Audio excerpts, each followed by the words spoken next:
এসে সেই শাহবাগের মঞ্চে আবার এসে জড়ো হয়েছি। সেই স্বৈরাচারী সরকার পুলিশ দিয়ে আমাদের ব্যারিকেড দিয়েছিল, সেই স্বৈরাচারী সরকার কোথায়? সেই পুলিশ কোথায়?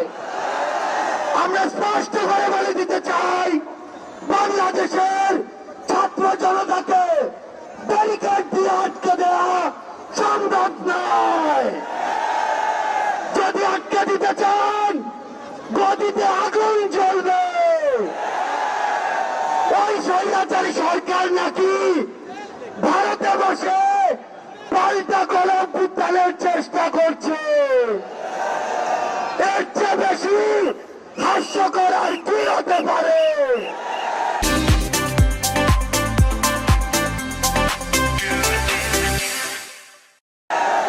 আমরা স্পষ্ট করে বলে দিতে চাই, যদি যেখান থেকেই হোক পাল্টা গণঅভ্যুত্থানের চেষ্টা করে থাকেন, তাহলে আপনাদের গায়ে ভরা জানাজা পড়ার লোক খুঁজে পাবেন না। আমরা যখন